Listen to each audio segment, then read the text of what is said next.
Philip Morris presents Crime Photographer.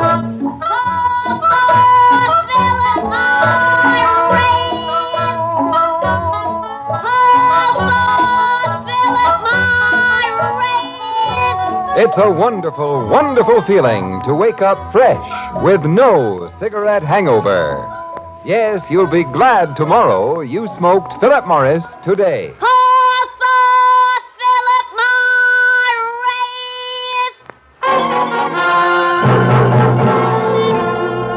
Good evening. This is Ken Roberts greeting you for Philip Morris and inviting you to listen to another adventure of Casey, crime photographer, ace cameraman who covers the crime news of a great city. Written by Alonzo Dean Cole, our adventure for tonight, Death of a Stranger.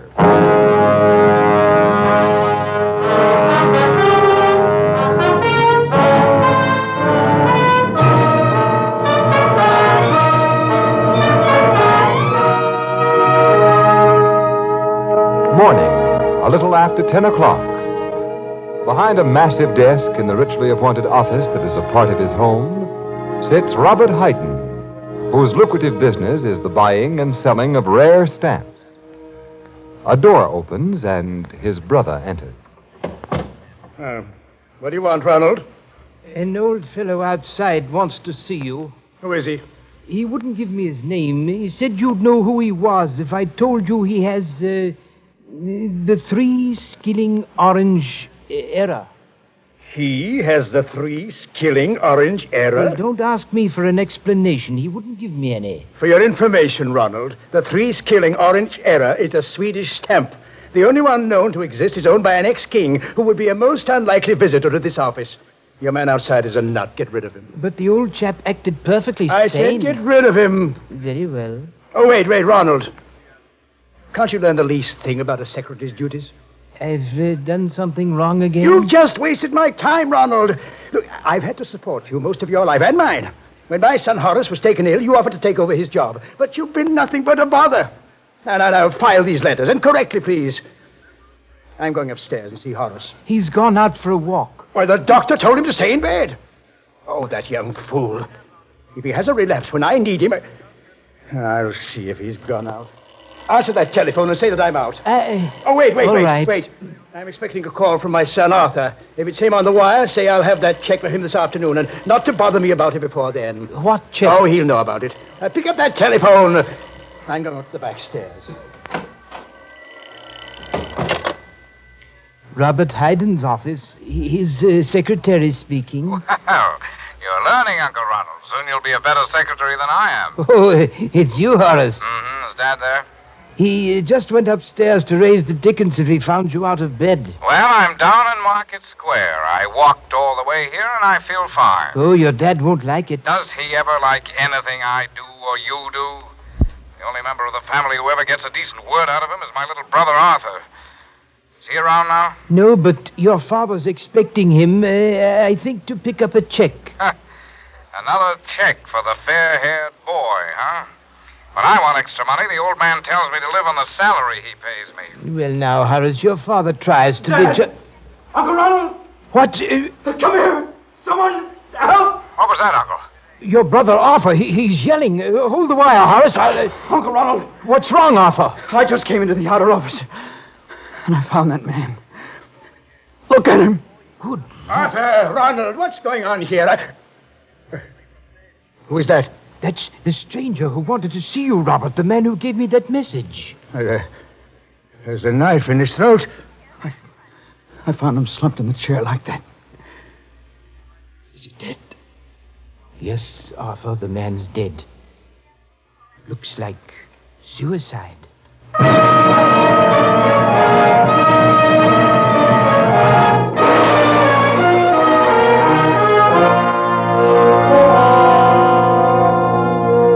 What's your verdict, Doctor? This man did not commit suicide, Captain Logan. I told you this was a murder, pal. Shut up, Casey. Go on, Doc. The knife entered the old fellow's neck at an impossible angle for self-infliction. Oh, it seems I never get an easy one. The people in this house say they never saw the guy until this morning. They have no idea who he is or why he came here. Can we have the knife now, Doc? Yes, I'm finished. Muller, dust it for fingerprints. And you, Sergeant, make a thorough search of the body. Yes, sir. Can I interview the people who found the body now, Captain? You've already interviewed her, Miss Williams, and Casey got their You pictures. sent him upstairs before we could finish our job. That's all we know It's about. all I know so far. We heard exactly the same story from Robert Hayden, his brother, and his two sons. No prints on the knife, Captain. That's just swell. Did you find anything on the body, Sergeant? Looks to me like the killer went through the guy's pockets, Captain. And how about identifying marks in his clothing? No labels, no laundry marks to help us either. The guy must have had a wife who washed his clothes, or he did it himself. He doesn't look to me like a fellow who'd do his own laundry. Why? Well, look at his face. You can tell he was a nervous, sensitive, artistic type, Logan. His kind go dirty before they'll do boresome jobs like washing clothes. Yeah, this guy had an interesting face, Annie. Mm-hmm. Yeah. That's a nice face. At a time like this, you talk about an interesting face? Sergeant, ask the Haydens to come downstairs, all of them. I want to talk to him again. Right, Captain? You think one of them may have been the killer, Captain? Miss Williams, how can I think anything yet about this case? I merely asked. Hayden has quite a fancy setup in this big old house, hasn't he? He's many times a millionaire. Did he make his dough in the rare stamp business, Logan? No, in the stock market. I understand he made a big killing there and sorted the proceeds away, quit speculating, and made a business out of what had been his... I've heard that he's recognized as one of the world's greatest authorities on philately. On what, Annie? Philately. It means stamp collecting. Oh. You wish to ask us further questions, Captain? Yes, Mr. Hayden. Come in, all of you. Well, I'm sure there's nothing any of us can tell you. This lower floor of your house is devoted entirely to your business, Mr. Hayden? Yes, it's kept separate from my living quarters. My clients enter this reception room directly from the street as they'd enter a shop. My private office is in there, and my secretary has a room off that door. Your son has acted as your secretary? My eldest son, Horace, until several weeks ago when he was taken ill. Since then, my brother has attempted the work. Very clumsily, I'm afraid. Of course, you might have trained Arthur to take my place, Dad. I have no head for business, Horace. You simply have no head, Art. No, look, that's here. enough, boys. What I... Mr. Ronald, you say the stranger gave you the impression that his message about the 3-skilling orange error would mean something to your brother? Mr. Casey... The stranger couldn't have given such an impression. He didn't know me, and I didn't know him. My question was addressed to Ronald, Mr. Hayden. Well, I did believe the stranger knew you, Robert. He seemed so confident that you'd see him. You're a fool. Now, Mr. Hayden, you left your private office shortly after you received the stranger's message. Yes? You didn't come into this reception room then? No. I went directly up the back stairs, and I didn't come down until I heard my son Arthur yelling for help. I thought something was happening to him. Arthur, Yes, Captain? you said you walked in here from the street and saw the dead man. That's right. I've never seen a fellow just stabbed himself.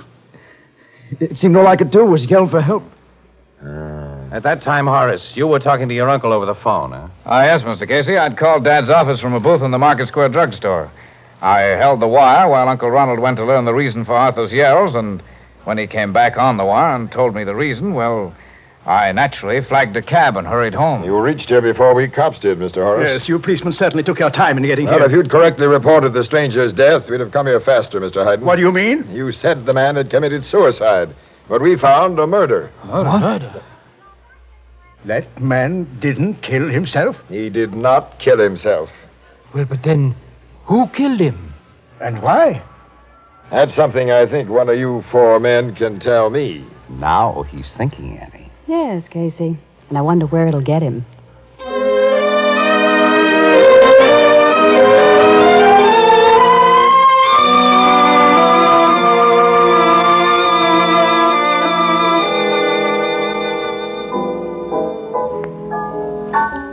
Just a minute, Mr. Nestor Camp. I'm fixing up your order.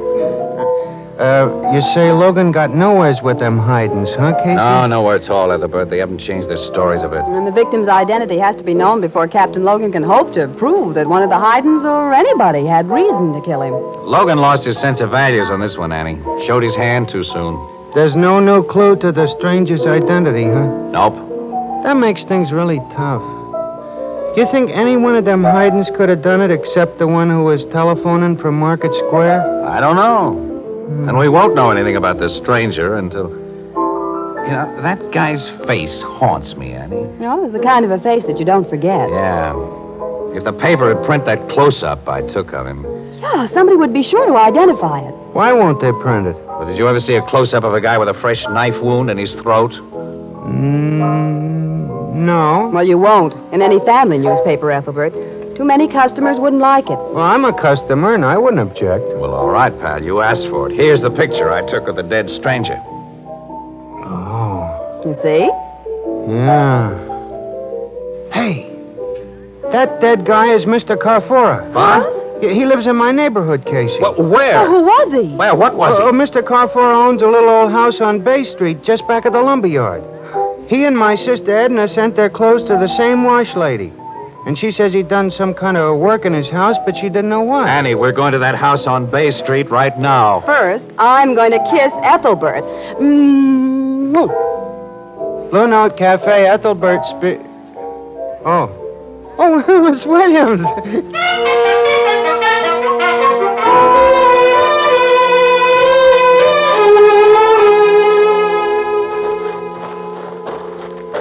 That must be the place, Casey. Yeah, it is the place, kid. It's the only house in the back of the lumber yard. Well, it's so dark, I can't see whether that's lumber piled back there or what. Well, I got a flashlight here.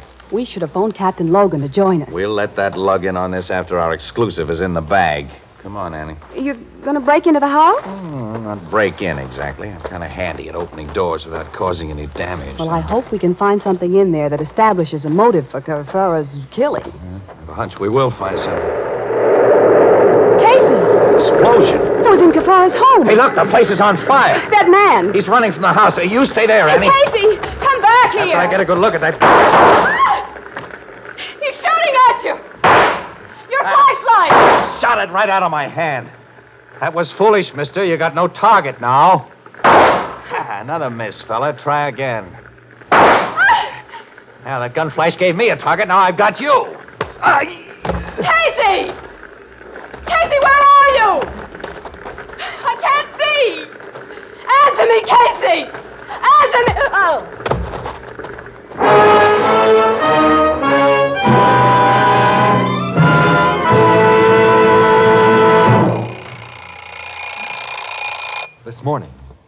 This morning, when your alarm clock rang, did you wake up with cigarette hangover? That stale, musty, smoked-out taste in your mouth. Cigarette hangover. That tight, dry, uncomfortable feeling in your throat. That's what takes the joy out of smoking.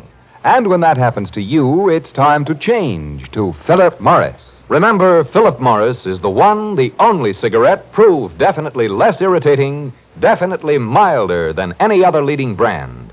That fact is recognized by eminent medical authorities.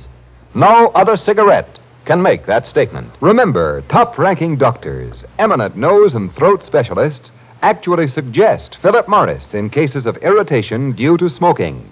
That's why we say, if you're tired of cigarette hangover, join the millions and change to Philip Morris. You, too, will discover in Philip Morris a milder smoke, a fresher, cleaner smoke than you've ever known before. Yes, you'll be glad tomorrow you smoked Philip Morris today. Philip Morris, America's finest cigarette.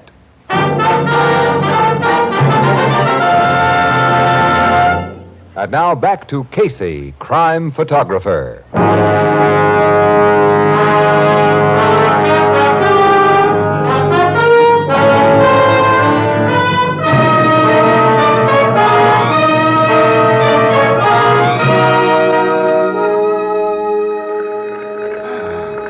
Sure you're okay, Annie? Yeah, I didn't really black out, Casey. The wallop I got was just a glancing blow. The welt on my head the size of... Don't sit up. Sit still for a while. Don't try to move. We got to get away from here, kid. That burning house is throwing out too much heat. And smoke. Somebody's turned in a fire alarm. Yeah, the trucks are coming. I hear them. And it'll be too late to salvage much from that little shack. Any evidence we might have found there is ashes by now. The man who shot at us and slugged us set that fire. Sure did. Annie, we may find out something more. What you picked up? A gun. A hot revolver with an empty cylinder. Oh, that man dropped it after he hit us with it. And it might tell us who he is. Let's get it to Captain Logan. Wait a minute, Annie. Wait. The firemen will be on the job in a minute. They'll cool off that little house in a hurry. I want to see what's in the ashes.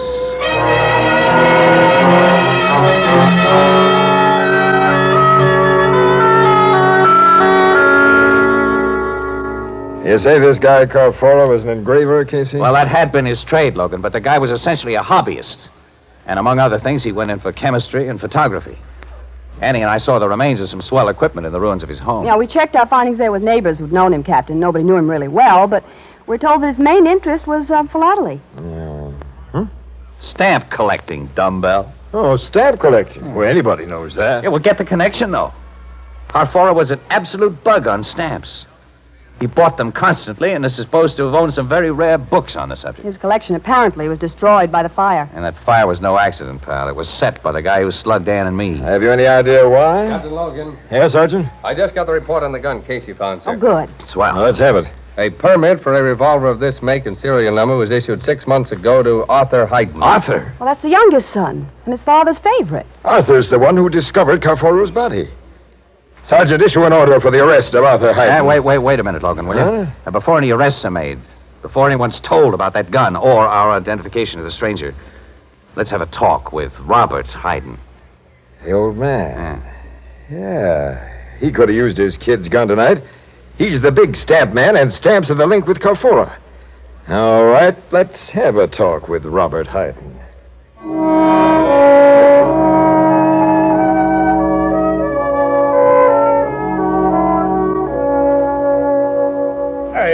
This is an imposition, Captain. Well, why should I open my office to you at this time of night? Because it affords more privacy than your living rooms upstairs, Mr. Hayden. And we'd like to have privacy. For more idiotic questions about the death of that unknown man, Mr. Casey? We'll try to keep our questions a little short of idiotic. You haven't up to now.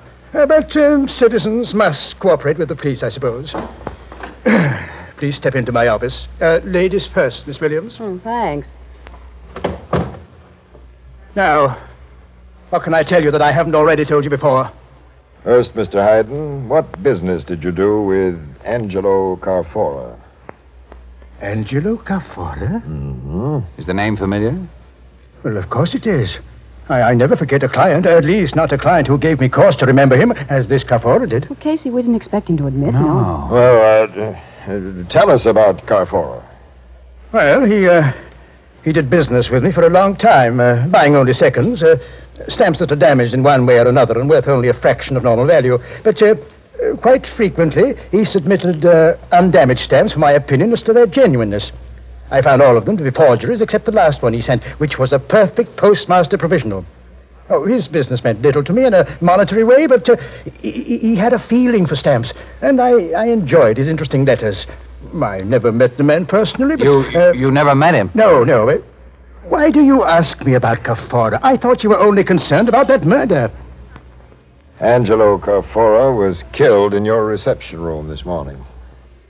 What? He was the stranger. This is incredible. How long since you heard from Carfora? At least a year, maybe 2 years. Why was he killed in my place? Mr. Hayden, have you bought some very rare stamps in the last year or so? Stamps you paid a lot for? Yes. Less than a month ago, I was lucky enough to get Mauritius twopenny blue. Several weeks before that, I acquired a 9-pence lilac brown of Ceylon, and but you don't know about stamps. These are among the blue chips of philately. I paid a high price for them, but they were perfect specimens. Well, who did you buy them from? Well, I've made all my best buys lately through the... That gunshot. Slug got Hayden in the chest. Fired from that doorway. And then the door slammed shut. It's locked now. Lend me some of your weight, Casey. Right.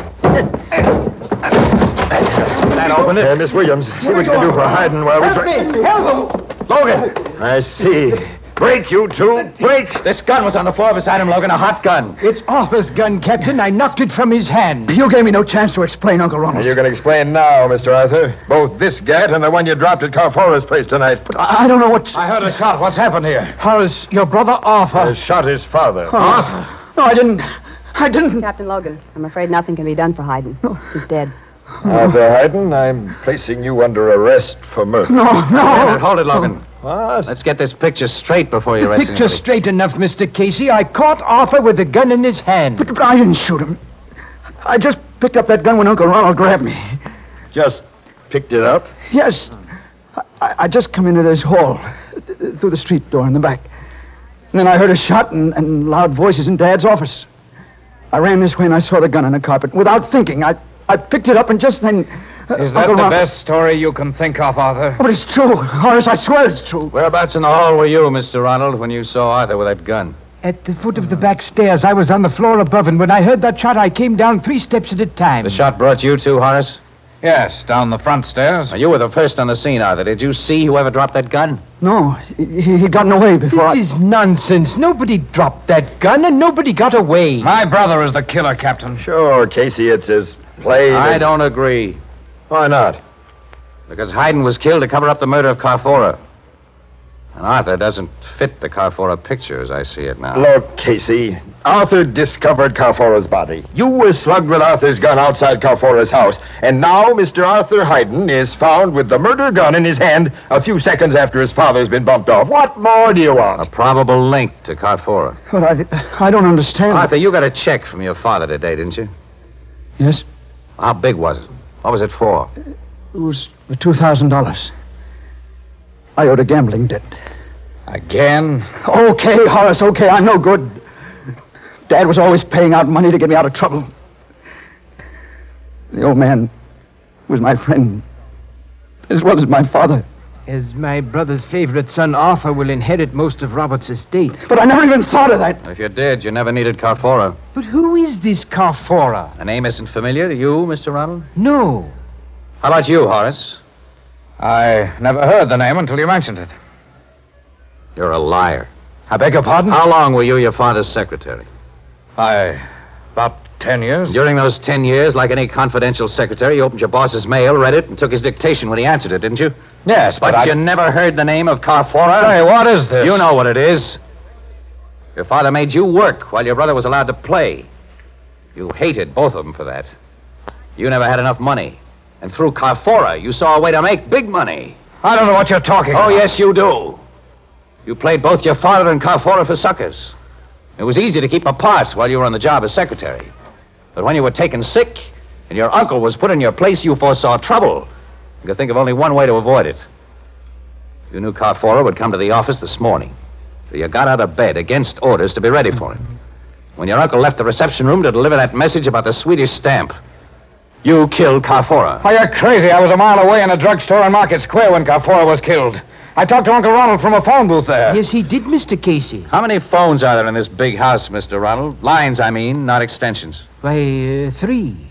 You used one of those 2 other lines to call the office line, Horace. You were nowhere near Market Square. You can't prove that. You know about the dermal nitrate test? Dermal nitrate? It'll show that you fired a gun tonight. You're not going to send me to the chair? Logan, drop that knife, Horace. Oh, no, let me kill myself. You don't read any easy way out. Here. Casey, hang on to this knife while I slip the handcuffs on him. Okay, pal. Why did you do it, Horace? You've always had all the luck, Arthur. I've always been the fall guy. I was a fool to think I could change things. But, Mr. Casey, I don't quite understand. Why did Horace kill my brother, and what was there between him and this man Carfora? Yeah, I don't get it either, Casey. Neither do I. Well, I'll tell all of you what Horace is going to put in his full confession after I take a lot of pictures.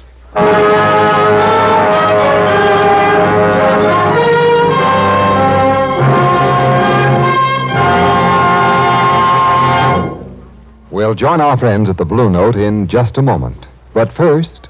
It's a wonderful feeling. It's a wonderful feeling. It's a wonderful, wonderful feeling to wake up fresh with no cigarette hangover. Yes, that's something more and more smokers who have changed to Philip Morris are discovering every day. Millions of new smokers now enjoying in Philip Morris a milder smoke, a fresher, cleaner smoke than they've ever known before. And for a good reason. For in Philip Morris, they enjoy the one cigarette proved definitely less irritating, definitely milder than any other leading brand. Yes, it's actually suggested by top-ranking doctors, eminent nose and throat specialists, in cases of irritation due to smoking. Doesn't it make good sense for you, too, to try Philip Morris? Yes, join the millions and see what a difference it makes, what a pleasure it is to smoke America's finest cigarette. Next time you step up to a cigarette counter, call for Philip Morris. And remember, you'll be glad tomorrow you smoked Philip Morris today.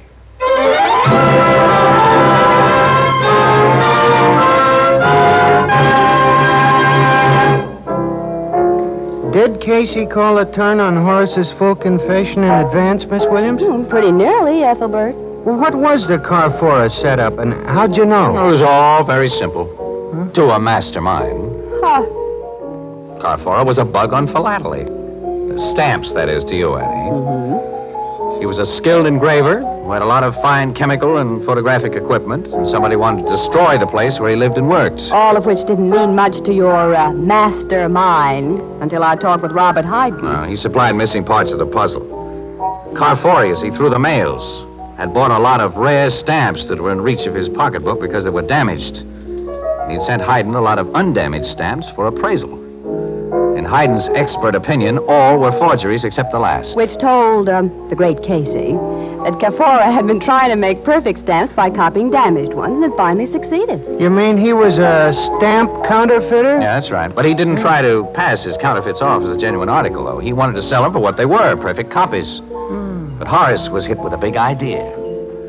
He made a deal with Carfora, and an exclusive secret deal, but in his father's name. And then stamps for which he paid Carfora only a few dollars, he sold to his father and other collectors for thousands. Gee, what a racket. And like all crooked rackets, it couldn't last. Carfora called to see old man Hayden, which would have exposed the whole setup, of course, so Horace had to kill Carfora. Then he removed all identification from the little guy. Which gave him time, as he thought, to set fire to Carfara's house and then destroy all the evidence of his counterfeiting activities before the police could see the evidence and smell a rat. Then Horace shot his old man to keep us from smelling the same rat. And tried to frame his brother for both jobs. Nice guy. Charming person. Annie, it's lunchtime. Would you like to put on the feed bag with a really charming person? Meaning, of course. Oh, of course, but the great Casey. Are you paying, or do we go Dutch, or must I lend you 10 until payday? Now, that's a nice question. Well, it's a fair one. Like all the masterminds of my acquaintance, you're usually broke. Well, as a matter of fact, tonight I am. No wonder. What do you mean? Well, he's been associating with stamp collectors all day. What's that got to do with it? Philately. Don't you get it? He's philately broke. Oh,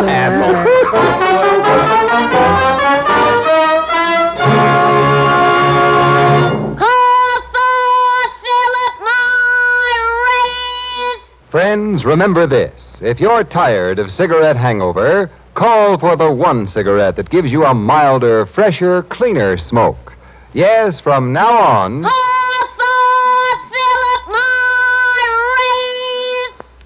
Good night, Johnny. See you next Thursday, same time, same station, when Philip Morris again will present another exciting adventure of Casey, crime photographer, starring Stotts Cotsworth. Until then... Smoke a pipe? You get real solace, comfort, and pleasure from Revelation pipe tobacco. Plus, smooth burning. Plus, a swell aroma. Revelation pipe tobacco is a revelation in smoking pleasure. Only 15 cents. Try Revelation. Crime Photographer is produced and directed by John Dietz. It is written by Alonzo Dean Cole and is based on the fictional character of Flashgun Casey, created by George Harmon Coxe. Original music by Cy Fewer, and the program features Jan Miner as Anne and John Gibson as Ethelbert. Herman Chittison is the Blue Note pianist. This is Ken Roberts saying goodnight for Philip Morris, America's finest cigarette.